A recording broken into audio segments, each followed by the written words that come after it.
มาแล้วพี่น้องเจอเห็ดปลวกไฟเป็นหมูเลย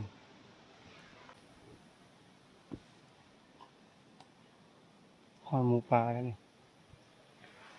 น่าจะไปทางในพานเฮาไปแล้วโอ้ถึงไหนอยู่เนี่ยส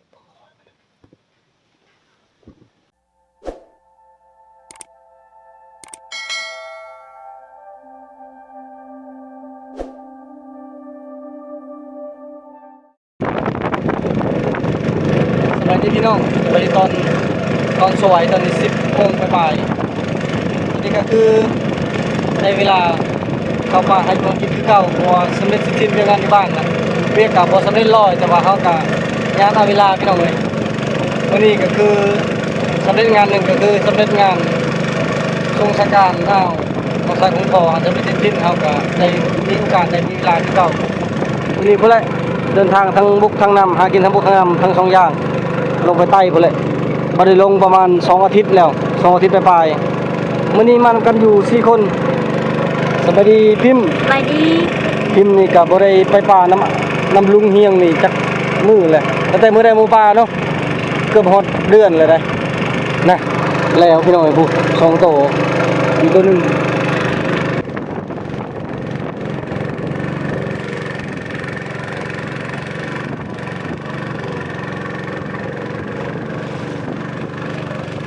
ลมแห้งอะไรอยู่พี่น่ะ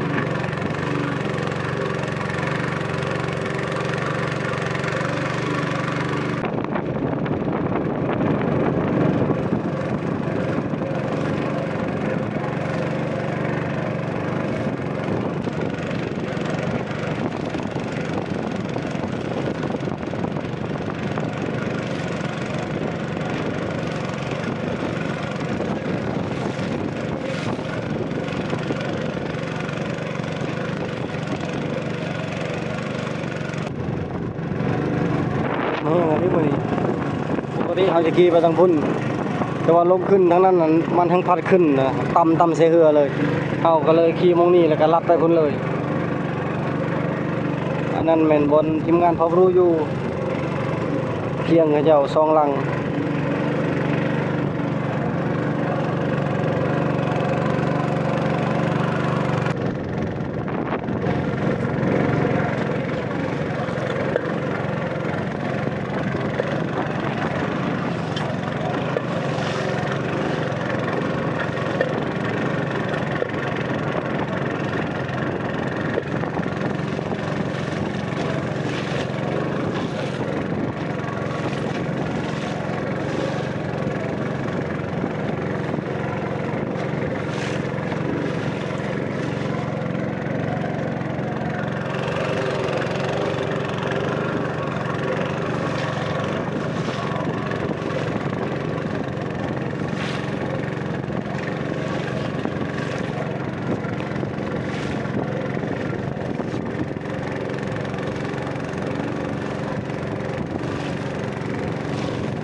ลมแห้งอะไรมื้อนี้นะเบิ่งนำ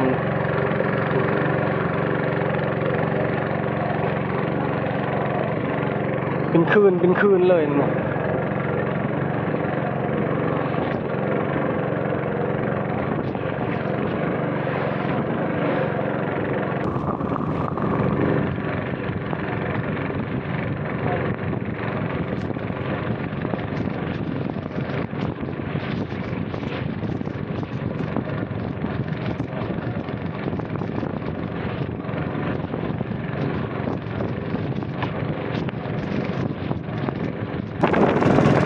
แห้งอะไรมึงลมขึ้นมาจากการลมพัดขึ้นมาทั้งถึงนะพัดจากทิศตะวันตกไปหาทิศตะวันออกเนื่องจากไผ่ทางเหนือเลยที่ท่านเอาเทียบกับน้ำเสบ้านเขาลมมาจะพุ่นเป็นคืนมาพี่เลย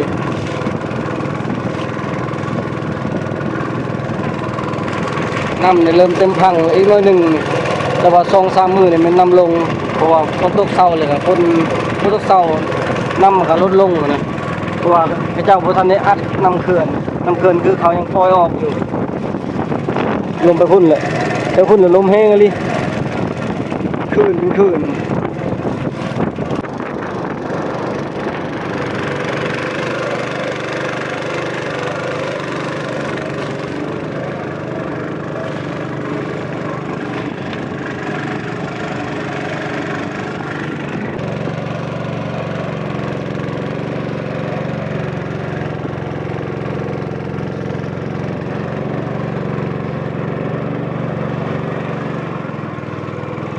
เบิ่งตามแขมตามพังสะอาดสะอ้างนะเพราะว่าตอนนั้นไฟไหม้ก็จะอยู่ไหม้เบิดตามแขมตอนนี้นำท่วมมาฮอดพี่นะมันก็เลยงามมันเผาคือบ่ทันก้นช่ำท่วมก่อนนอนท่านี้ก็คักคือกันท่านี้งามบรรยากาศดีแต่ว่าผู้ทางพุ่นน่ะเห็นพระบัตรเขาเจ้าแล้วน่าจะแม่นเขาเจ้ามาแต่บ้านอดรเมืองพีนพุ่นแหละนะเบิ่งนั่น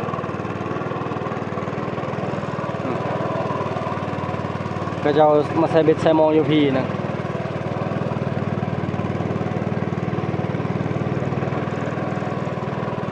แต่บ่เห็นเหือพระเจ้าน่าจะกลับไปแล้วเห็นแต่พระบัตรเพิ่นเลยเฮาไปนอนมังเก้าเพิ่นเลยเฮามังกอไผ่ Itu jak nak hilang aja. มุ่ง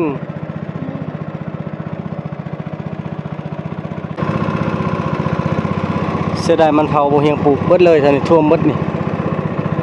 บ่เห็นมันเผาแล้ววันนี้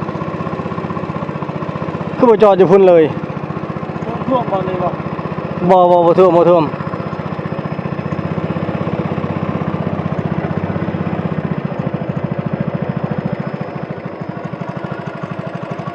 Cái mà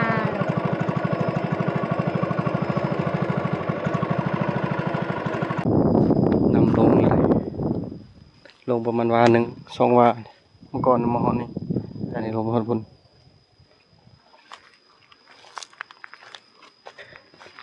พักผ่อนก่อนจะไปหากินปีนี้นะบ่ได้มาเอาปลาขึ้นห้วยเพราะว่าปลามันหลายอีเทคนิคลีนก็มีแต่ปลานำมาฮอดพี่ยังบ่ทันฮอดพุ่น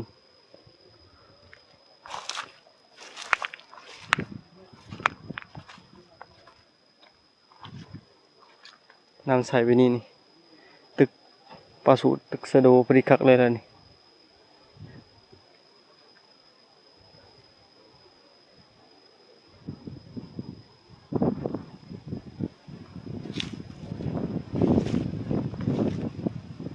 ใส่มองกับพอดีนี่มอง3 เซนใส่เท่านี้ไปพุ่นเอามอง50 ตา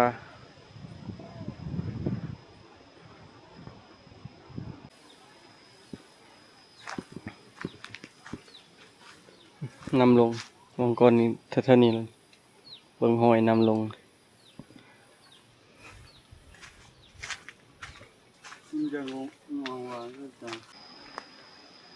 ตอนนี้เวลา2:40 นาทีในผ่านผู้หนึ่งไปแล้วบ่เดือนเราก็ลงใส่มองแล้วมีแต่พิมพ์เผาบอลแล้วบ่เฮียงก็ไปคือกันบัดนี้พากันไปหาอยู่หากิน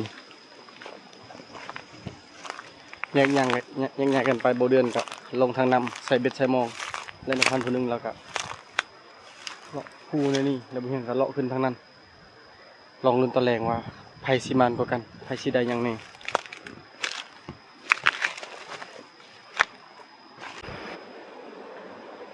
นำลดลง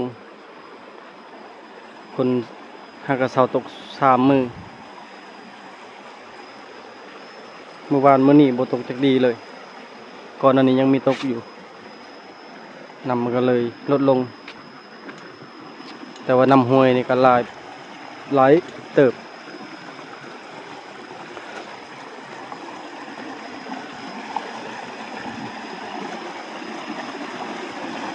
เอาปลาตามห้วยนี่ก็ได้เลยปลาขึ้นห้วยหมดแล้ว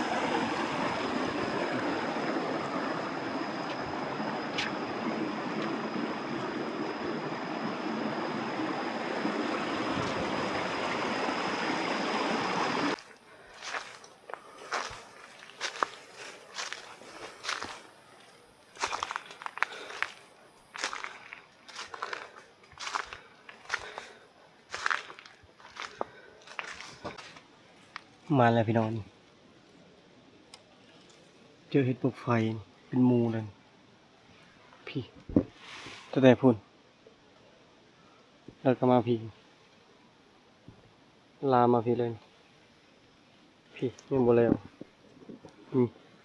นี่ก็แม่นบ่นี่นี่นี่นี่นี่เต็มเลยทีนี้นะลายดอกเติบทันเดี๋ยวกลับมาจึงเอาเพราะว่าหันยังสิไปไกลดิอย่ามันเปื่อยเบิดนี่คันมีคนเอาน้ำรังเฮาก็ยาเขาคันบ่มีคนเอากลับมาจึงเอาเฮ็ดปลูกจุ่มๆงามๆเลยบ่ทันได้บานเฮ็ดปลูกไฟเมื่อกี้นี้พรเฮ็ดปลูกอยู่หั่น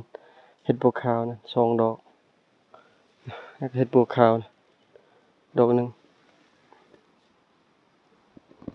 คักอะไรมันอยู่แถวๆนี้นะเป็นแผนเลยมาเฮ็ดปลวกอะไรพี่น้องเอ้ยแต่ว่าบ่ทันเอาเถอะมีแต่กลับมาจังสิเอาคันเอาก็อย่ามันเปื่อยเบิดหอยหมูปลาแล้วนี่น่าจะไปทางในพานเฮาพุ่นแหละบ่เห็นจะบ่ตองเท่านี้สังเกตเบิ่งนะมันจะมีลูกน้อยนี่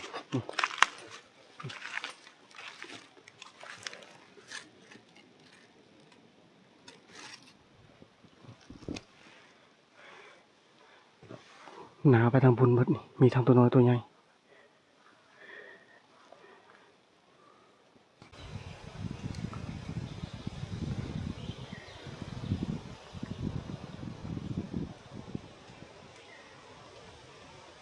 ลมแห้งอะไรลมนี่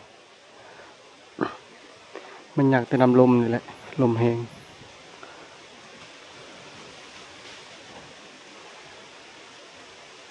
ลมเศร้ากับยามหนาวเลย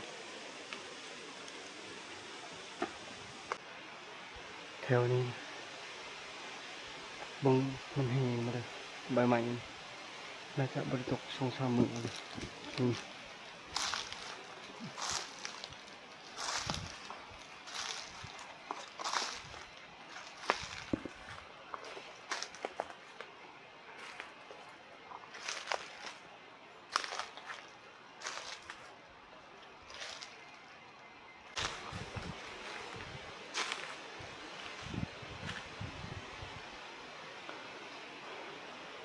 ลมแห้งไปหากินก็ยากนี่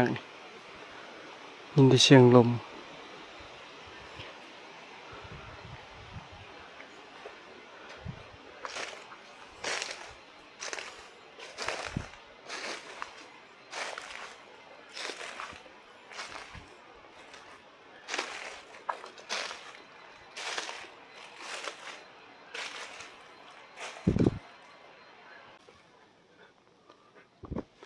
หมูมาพี่มาแล้วหมูนะ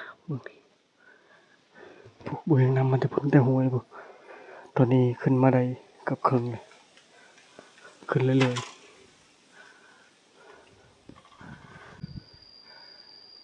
ๆตอนนี้บุยยังขึ้นไปเรื่อย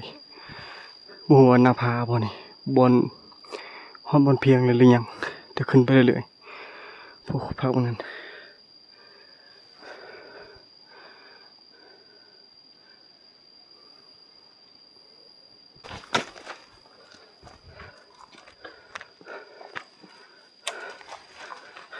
ขึ้นไปขึ้นมามันเจอแหวชาวบ้าน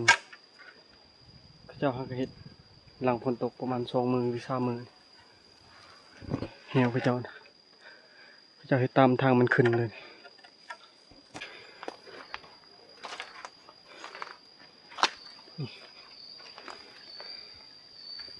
เขาเจ้าฮักเฮ็ดใหม่ๆเลยเพราะเฮ็ดคักอะไรเฮ็ดบนทางมันเลาะไปเลยพุ่นละบ่ยังขึ้นไปทางพุ่นเขาเฮ็ดน้ำลังหมูขึ้นอีกหมูขึ้นเบิ่งเหยียบใหม่ๆ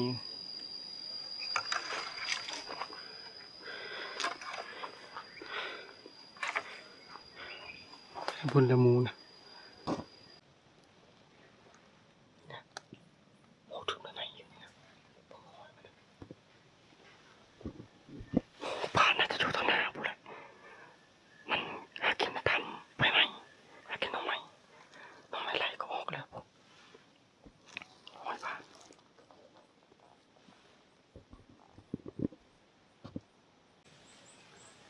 ตอนนี้บ่ยังบ่ทันลงจากภูอยู่เพราะว่าเห็นหอยทานนะมุนอุดปุยอยู่มันกินมากไหมข้างหน้าบ่ยังลองดักเบิ่งอยู่ประมาณเกือบชั่วโมงแล้วยังบ่เห็นเข้ามาเบิ่งหอยมันเท่านั้น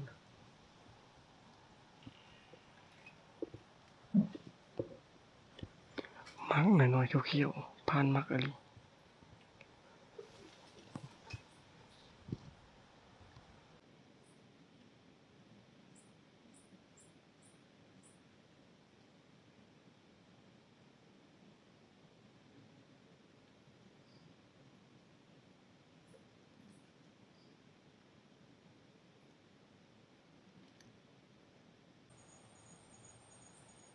บอกเข้าบ่เลยโอ้ว่ามันเข้าตอนเช้าหรือมันเข้าตอนแลง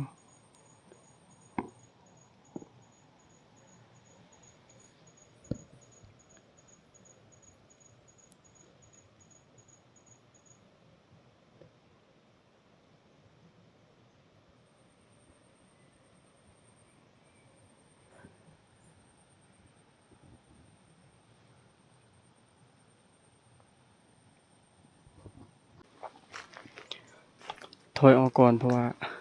ทางลงค่อนข้างจะยากมันมีแต่ไม้กระสะ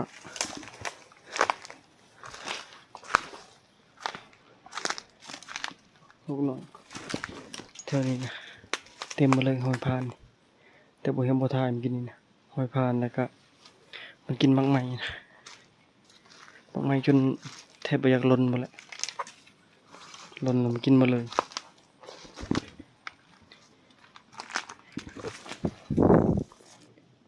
หอยพานนี่บักไหม้นะส่วนกุกมันนะนี่มานี่แบก็กินแล้วก็พานก็กินเท่านี้มีหอยพานหอยหมูปลาตอนนี้คือบ่เฮียงช่องหาทางลง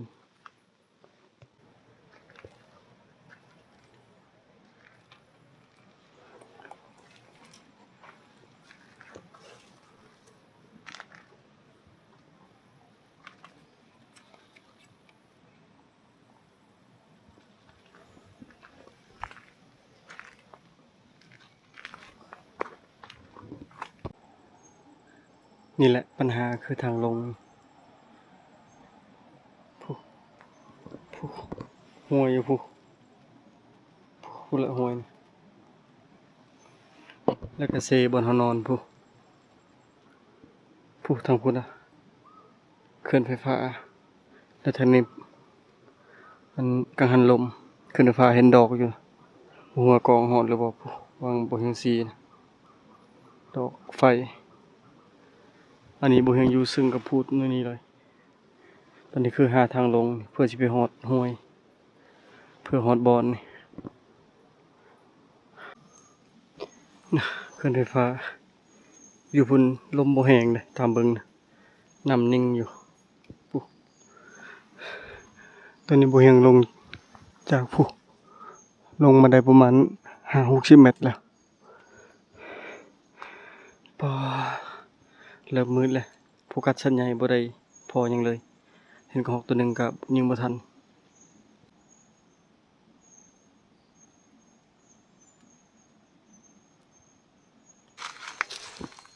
เสียดายเห็ดปวกเลย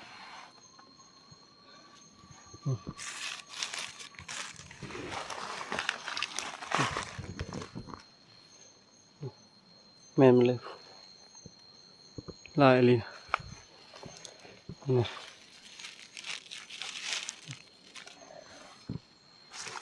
พี่อ๋อ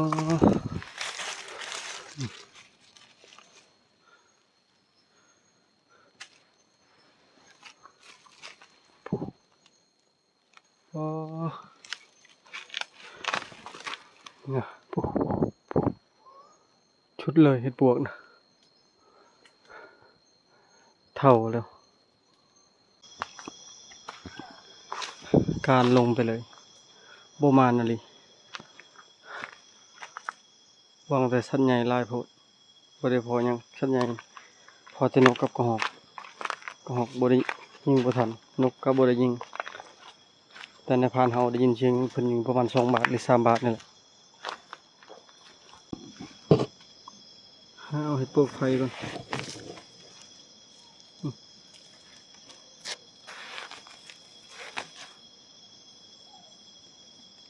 พวกกินรถ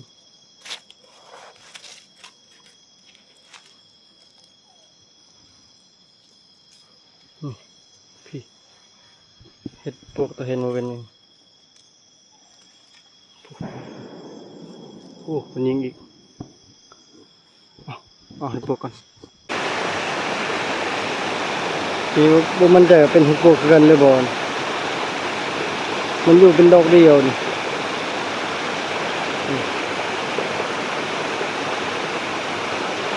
เบิ่งคือสิมันเห็ดปวกแต่ว่ามันอยู่ดอกเดียวตอนนี้บ่แห้งลมฮ้อนห่วยเลยพอบางอีกตัวหนึ่งยิงบ่ทัน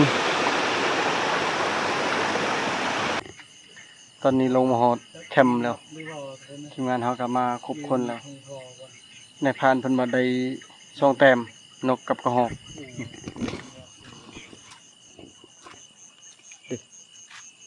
ได้กระหอกกับนกส่วนบ่เดือนกับพิมพ์แม่นเพิ่นว่าได้ปลาเพิ่นนะไปเบิ่งก่อนปลาเพิ่นเลยมันปะอยู่เหือ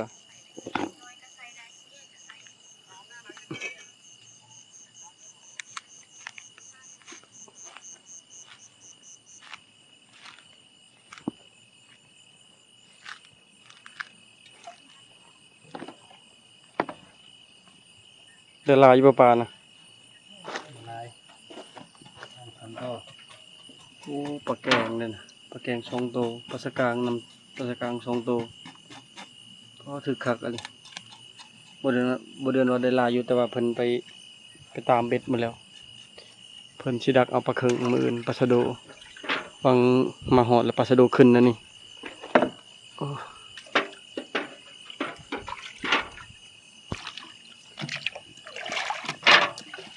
ปลาแกงโตประมาณ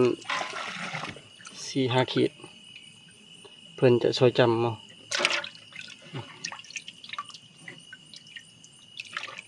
ปลาสกางปิงก็ช่วยจำเนี่ยเพื่อนในบุตร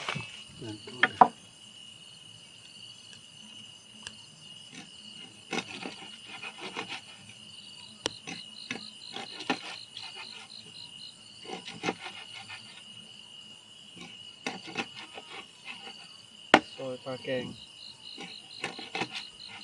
chỉ cần bơ lạc ở gì chỉ cần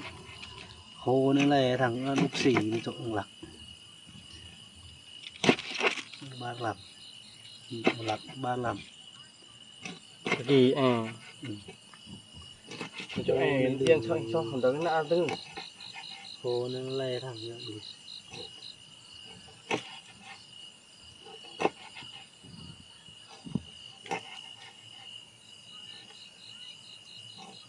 lẩu của em ơn lần gần này ซอยตัวหนึ่งกับครึ่งหนึ่งเพิ่นซอยอันนี้บ่เฮงซอยได้เอาครึ่งหนึ่งสูตรนี้คือเพิ่นแล้วตัวนี้ก็คือสิปีงพวกนี้ปีง นี่ต้องโตปลา ของโตก็สิบีงหมดเลยนะนายพรานตอนนี้เพิ่นกำลังก้อยแ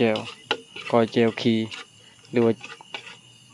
ก้อยแจวใส่นะเว้าแบบมีมารยาทแน่ บ่ได้หลบกันเลยเปาะเลย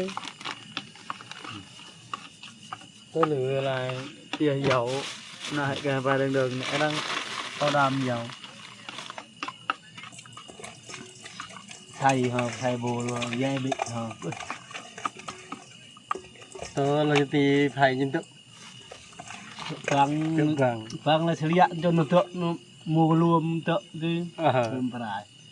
mà nó ăn cái nó lì với con pha chua ran bằng đang nó còn tờ mua ní bon con đường cái lô thì còn tờ nó vừa gì thân cho hay thì gì tất cả gì là luôn mình tạt nha ควัน năng bò nữa bà làm มาเด้อพี่น้อง tha pa con ơiกินปลาก่อน กินข้าวนำกัน กินปลาสุกก้อนถิ่น เด้อลุงปิ้งไว้เด้อพิมพ์เบิ่งดูปิ้งเบิ่งดูสุกแล้วบ่ ยัง ยังบ่สุกก่อนใจเย็น เบิ่งแกข้าวพี่น้องเอ้ยจุดจวด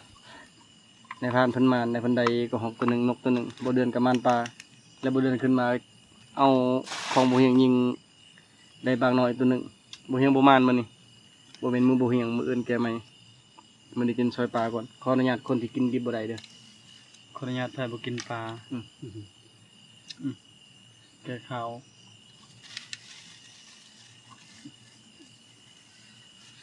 มาเด้อทุกคนเอ้ย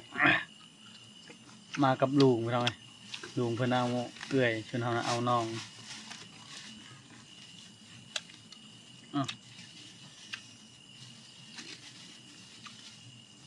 บ่ได้แล้วพิมพ์กับลุงเพิ่นหาแต่บ่มีสัญญาณ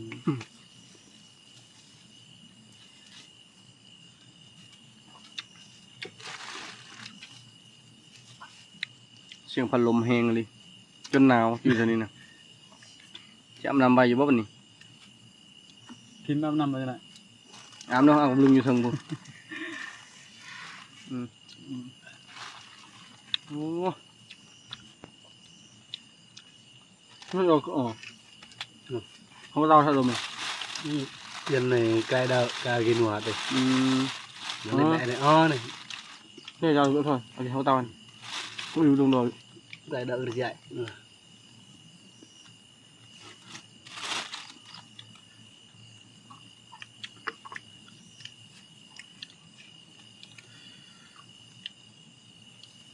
Nhà mong bằng cái phi con lái bò thì mà. ตอนแรกสงัดหน่อยหนึ่งเลยตอนเที่ยงตอนมาเกือบบ่ไหวแล้วแต่ละคน Cần hừa cầu bố gà xem. แมนเนื้อเก่าเนี่ยแตกแน่นอนตุ่มต่ำตุ่มต่ำแบบรีนดิพรนะที Phải phải phòn nè, phòn này phòn hay là cái lưỡi nè. เรากันตาพระรามครับพรมาอันตาหัวกลึกก็เย็นละจูกันจูฮะ Rồi cưng khổ bọn này, chú nó mất nhà công vụ cũng có thằng จูนเตกับนี่ chắc là tự cái khập. เฮ็ดรูปลีกินชีงเลย ตอนนี้กินข้าวอิ่มเรียบร้อยแล้วอาบน้ำเรียบร้อยแล้วบริไปการต่อพี่น้องเอ้ยนอนก่อนขันหูเมืองกับชิไปวังเสาแหละเพราะไปการมันก็ยากแน่ที่ชิพีโบคืออันที่คางอันนี้มันกลางคืนแหละมันใช้เวลาคือตอนวังแรกนี่ลงมาการลงมานั้นเห็นบางหน่อยก็ยิ่งบ่ทันกลางคืนมันคือกลางเว้นเลยมันบ่เห็นเห่าอันนี้มันเห็นแต่สายเห่าก็เพื่อจะได้ยิงมันต้องการต้องหยังแล้วมันไปก่อนแบบนี้นะก็เลยสาเหตุที่บ่อยากไปหาการกลางคืนพักผ่อนกันไปหน่อยสำหรับคลิปนี้ขอจบไว้เพียงเท่านี้ก่อนอื่นกราบขอบคุณใจพ่อแม่พี่น้องทุกคนที่เป็นกำลังใจให้บ่เฮียงถ้าติดตามในพี่น้องเด้อบาย